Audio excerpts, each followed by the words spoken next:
3, 2, 1. Bonjour, monsieur le maire de la commune de Tchang. Bonjour. Vous êtes participant au 23e congrès de l'Association africaine de l'eau et de l'assainissement. Alors, les questions d'eau et d'assainissement sont au cœur de nos sociétés africaines. Quelle est la contribution de votre commune du côté de Tchang à l'amélioration, alors l'atteinte des objectifs de ce congrès? Vous savez, l'eau et l'assainissement sont des droits fondamentaux. Cela signifie que, en tant que maire, nous avons l'obligation d'assainir notre environnement. Et si nous sommes là aujourd'hui, c'est non seulement pour apprendre, mais c'est également pour partager notre expérience en matière d'eau et d'assainissement. Parce que voyez-vous, ayant affaire à des droits fondamentaux, il fallait rapidement que nous travaillons pour relever ce défi de mise à disposition du service de l'eau et de nous assurer qu'on le fait dans le cadre d'un environnement qui préserve l'écosystème existant.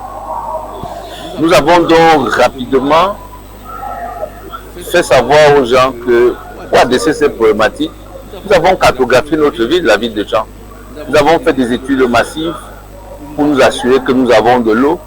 Et une fois que nous nous sommes assurés, il était question de monter des projets qui sont bancables dans le cadre de l'association, où il y a des partenaires qui sont présents.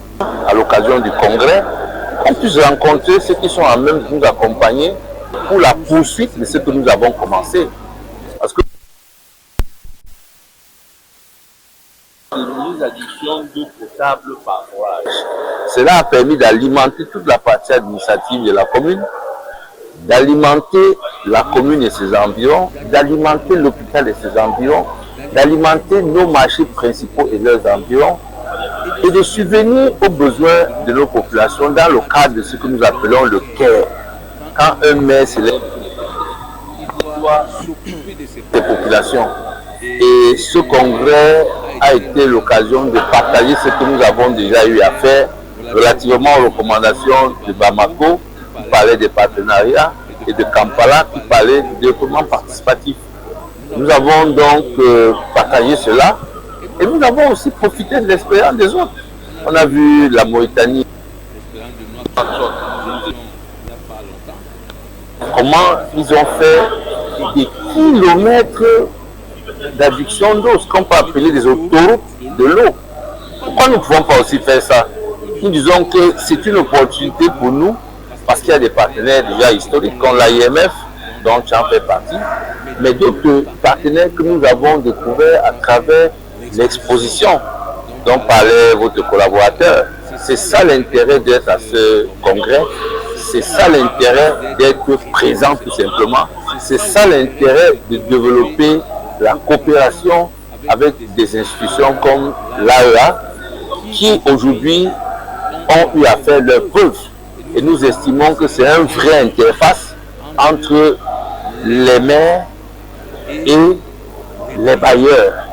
Parce que les maires au Cameroun ont reçu des transferts de compétences et il faut qu'ils soient à même de profiter de cette opportunité que l'État leur a donnée pour développer la cité dont ils ont la responsabilité et dont ils sont le premier magistrat. Monsieur le maire, ça se passe mieux à Tchang qu'ailleurs. Est-ce que votre stratégie peut être implantée sous d'autres cieux et que ça peut marcher? Bien entendu. L'agence municipale de l'eau et de l'énergie, qui est l'établissement public que nous avons capacité. On n'a donc pas besoin d'extérioriser certaines prestations. Donc quand on parle de l'eau, les infrastructures qu'on construit, l'AME est le maître d'ouvrage. Parce que dans l'AME, on a des gens qui ont l'expérience. On a un ingénieur hydraulicien qui a travaillé pour qu'on soit à même de savoir les zones où on va avoir de l'eau. Et ce que je partage avec les autres, c'est que chaque ville qui a une université, c'est du pain béni, il faut le dire.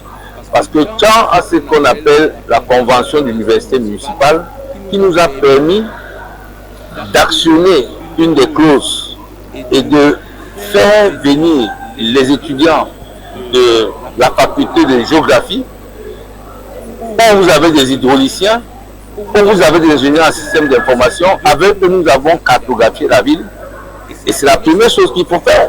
Nous savons que nous avons de l'eau souterraine, nous connaissons les profondeurs et on partage ça avec les autres. Une fois que vous avez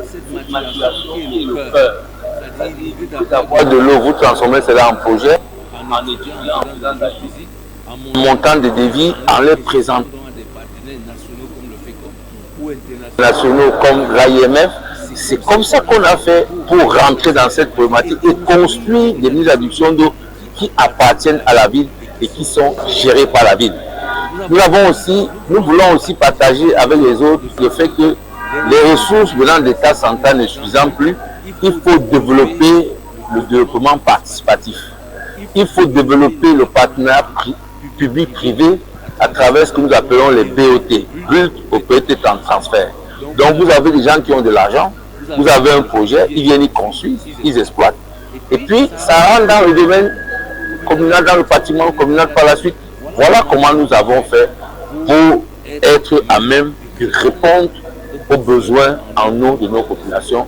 Et nous pensons que si les collectivités le font, elles vont être sur la bonne voie. Monsieur le maire de la commune de Tchang, des résultats fort encourageants, mais ce n'est pas sans dire qu'il y a quand même eu des obstacles. Quels sont les véritables obstacles, les véritables problèmes que vous rencontrez dans la mise en œuvre de ces projets? Je vous ai dit, le cœur, c'est la maturation. Ce n'est pas un obstacle, puisqu'il est surmontable. Il faut seulement avoir la stratégie. Je vous ai dit, Tchang a la chance d'avoir une université qui est son cœur. Et que dire des financements, monsieur le maire? Non, je dis souvent que l'argent n'est pas le problème. Ceux qui m'ont suivi lors de ma keynote ont bien compris. Et le modérateur l'a dit. Je l'ai toujours dit, l'argent n'est pas le problème. C'est le projet bancable qui est le problème. Parce que quand on parle de BOT, c'est pour dire qu'il y a des fonds qui végètent. Mais ne rencontre pas des projets qui peuvent être financés. Parce que celui qui fait le BOT avec une commune, donc il est convaincu qu'en construisant le point d'eau, en construisant une usine de traitement des déchets, il va la rentabiliser, il va reprendre son argent et puis la commune va en profiter. D'ailleurs, il faut que je vous le dise, j'ai fait le tour du monde, aucune ville ne se développe en elle-même. C'est les acteurs qui sont dans les villes qui faut réussir à mobiliser en partageant votre vision. J'insiste dessus, en partageant votre vision. Si on ne la connaît pas, comment on vous accompagne? Quand on la connaît et qu'elle est bien déclinée, chacun va trouver son compte. Qui sera mécontent de vivre dans une ville qui est propre, où il n'y a pas les déchets qui sont sur les terres pleins? Qui sera mécontent dans une ville où il y a de l'eau? Personne. Donc, il est simplement question d'intéresser cela. Je suis allé jusqu'à la diaspora, je préfère vous le dire. Il y a des projets que je fais aujourd'hui avec des Camerounais de la diaspora qui ont compris qu'ils pouvaient venir investir au Cameroun, où c'est investir, développer les villes où ils aiment bien être et permettre à la ville aussi de devenir attractive. Monsieur le maire, de votre exposé tout à l'heure, quel est le message que vous envoyez à tous les participants dans ce 23e congrès international sur l'exposition de l'art? Non, c'est que nous avons un défi. C'est le défi de donner ces deux droits dont je vous ai parlé. Je les appelle des droits fondamentaux. C'est important de le savoir. C'est des droits. Donc, les populations ont besoin de l'eau. Elles ont besoin de l'assainissement. Une fois qu'on sait que c'est un défi, l'idée c'est qu'il faut partager les pistes de solutions. La volonté politique, comme je l'ai dit, maintenant la capacité technique et technologique qui doivent suivre et qui ne peuvent être mises en branle que s'il y a un dispositif durable de financement. C'est ce que nous partageons au niveau du Fonds mondial de développement des villes. Et j'ai partagé ça ici au niveau de l'Association africaine de l'eau et de l'assainissement, parce que le monde est devenu un village planétaire. Donc il est normal qu'on partage l'expérience qu'on a avec des autres villes. Chaque fois que vous allez prendre le cas de ou de Yagua Batouri, quand vous vous sentez à l'aise, si vous devez vous sentir à l'aise qu'à Yaoundé ou à Douala, vous n'irez nulle part ailleurs. Est-ce que c'est bien? C'est pas bien. Donc ce partage, c'était ça. Merci, monsieur le maire, d'avoir accepté cette cérémonie. Samuel.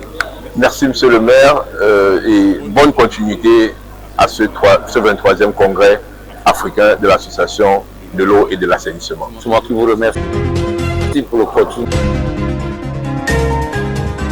que vous m'avez donné de pouvoir partager ce que j'ai déjà partagé pour que la communication fasse le reste et surtout que le Cameroun tire profit de ce congrès. Merci.